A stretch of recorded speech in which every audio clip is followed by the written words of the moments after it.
Assalamualaikum warahmatullahi wabarakatuh. Selamat pagi anak-anak. Bagaimana kabarnya? Tentunya baik, ya baik ya. Di awal pertemuan kali ini, semoga kita bisa mengikuti pelajaran dengan saksama.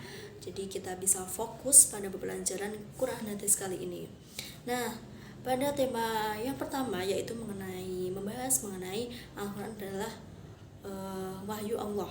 Jadi sesuai dengan apa yang ada di kompetensi inti dan juga kompetensi, diharapkan dalam pembelajaran ini dapat mencapai KI dan juga KD yang sudah ditertera. Nah, untuk mengenai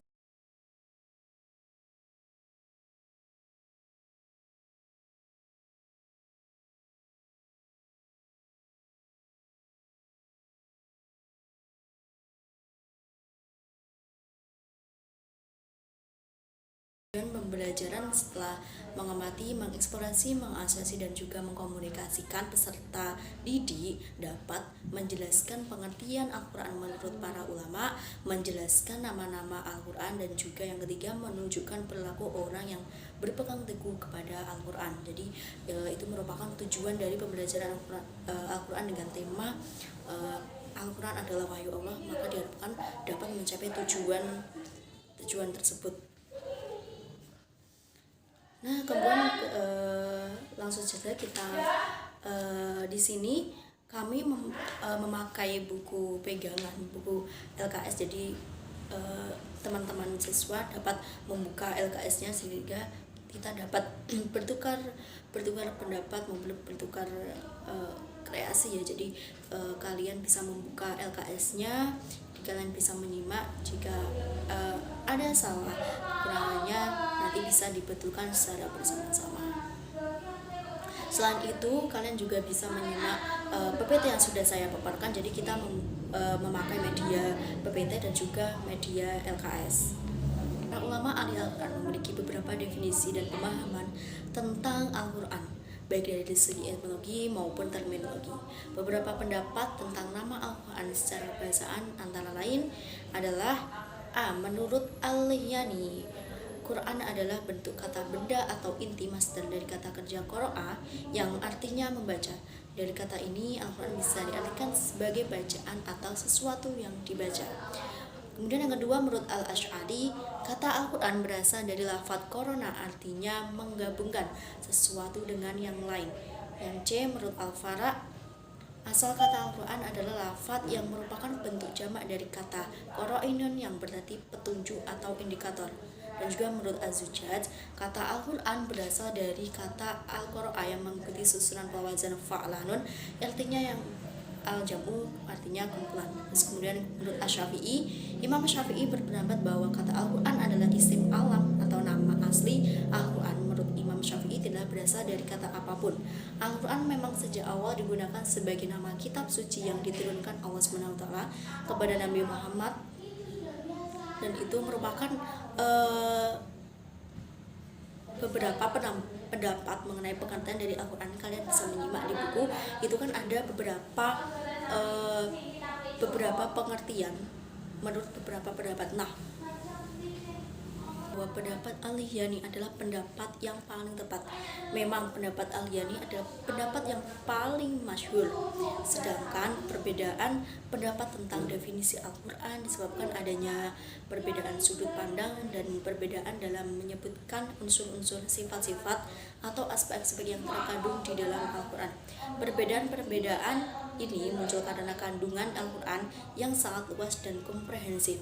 Semakin banyak unsur dan sifat dalam mendefinisikan Al-Quran, maka semakin panjang pengertian dan pemahamannya.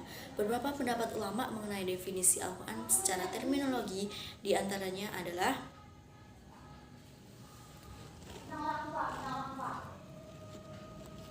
yang pertama dari Syekh Muhammad Qudri Baik dalam kitab Tarikh Al-Manzilu ala Muhammadin sallallahu alaihi wasallam litadbiru ma litadbiru manqulu mutawatiran wa huwa ma tafatana amma ba'duhu bi suratil Fatihah wal khutumu bi suratin Nas.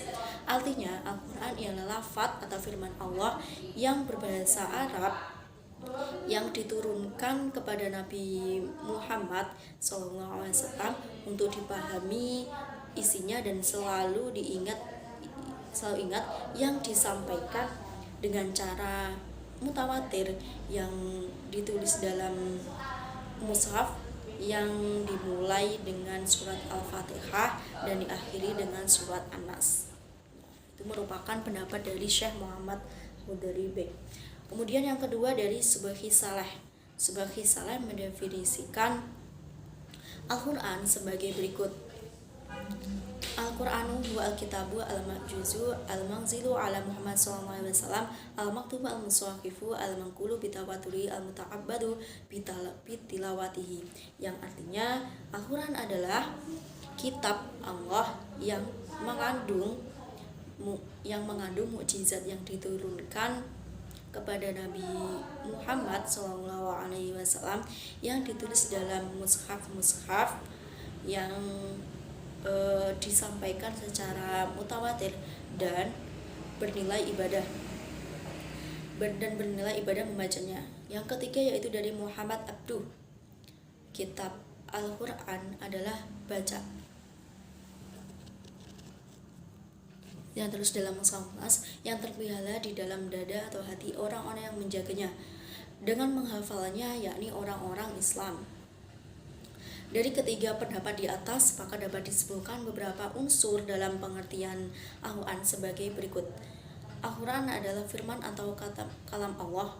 Yang kedua, Al-Quran terdiri dari lafaz berbahasa Arab. Al-Quran diturunkan kepada Nabi Muhammad. Kemudian Al-Quran merupakan kitab Allah SWT yang mengandung mukjizat bagi Nabi Muhammad yang diturunkan melalui perantara malaikat Jibril.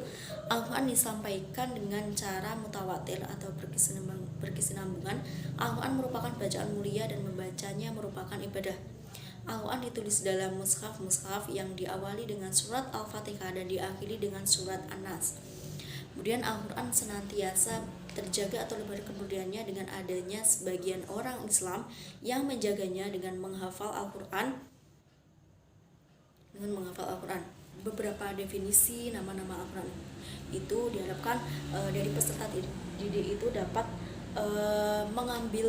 dapat mengerti bahwa Al-Quran itu merupakan kitab suci umat Islam. Jadi kita sebagai umat Islam harus senantiasa wajib mengetahui nama kitab suci, bahkan kita dianjurkan untuk memahami isi dari Al-Quran. Al-Quran itu sangat penting bagi kita. Jadi maka dari itu setiap umat Islam itu setidaknya setiap hari harus membaca Al-Quran. Tidak boleh jangan sampai setiap hari demi hari itu harus diisi dengan membaca Al-Quran.